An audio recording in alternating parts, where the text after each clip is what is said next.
I am the head coach for the 2002 gold medal team.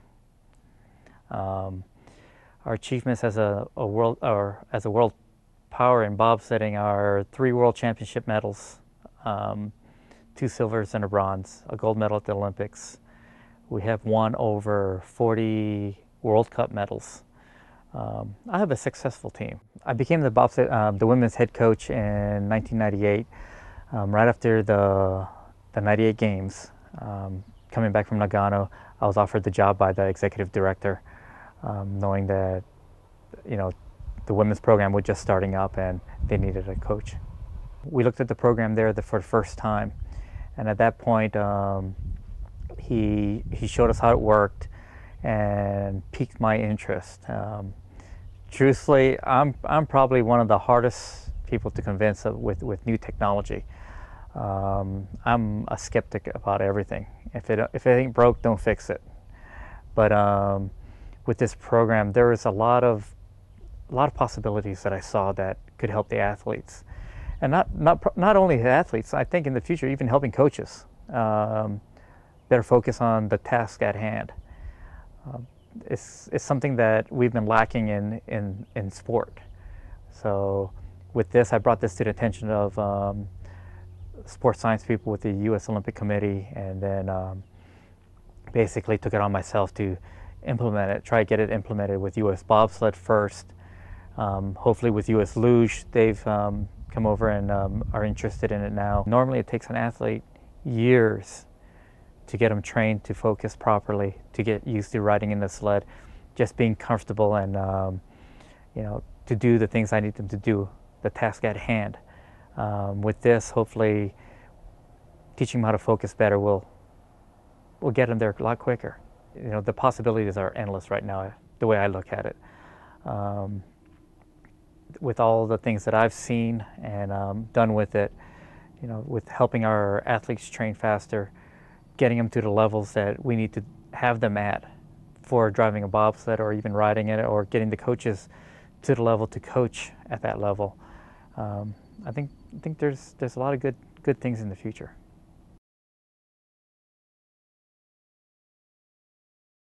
Being in the zone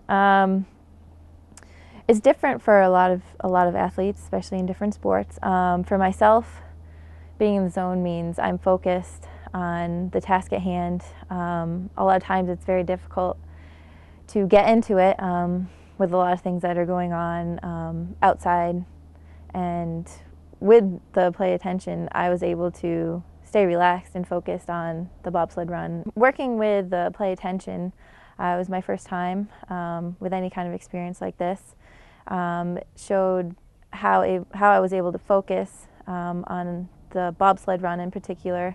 It showed me when I would stop concentrating on it and when I would refocus, how long it would take to do that. Physiologically, I was able to relax a little bit better, and I noticed I wasn't as uptight, I wasn't clenching my fists or anything, and my body was a lot more relaxed. The effect of concentrating really helped me to relax, actually, because I wasn't focused on everything else that was going around me, and as soon as I was just focused on that one thing, I was able to relax more. I think with the game or play attention, it'll help your focus when something happens like that, where you trip, or if you miss a curve, if you drive in too long or too late or something like that.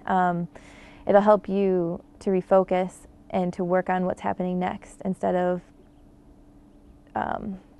getting stuck in whatever happened before. I think that this could be something very useful, definitely in the future,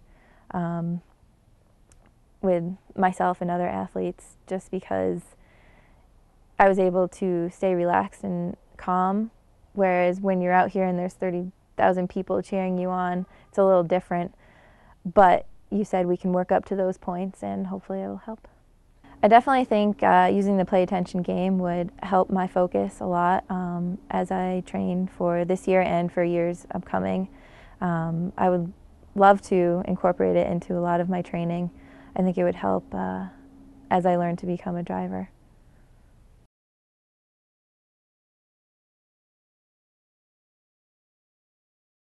Hi, I'm George von Hilsheimer.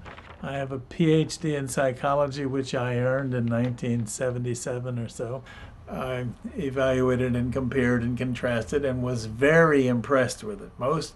Most systems are designed by engineers and physicists, people who are not really known for their warmth and capacity for instructing little kids.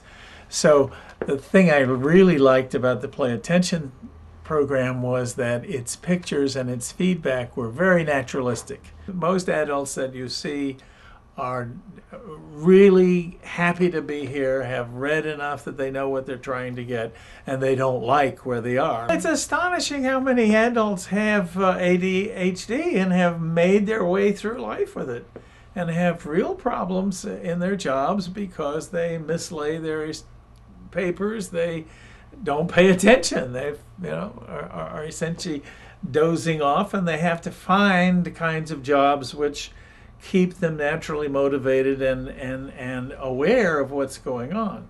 I don't need that much motivation with Play Attention because it's intrinsically interesting. They're used to using their hands and moving around, and they have to sit still and look at the screen, but they grasp that very quickly. And it's just really enjoyable to watch them improve. It's incredible.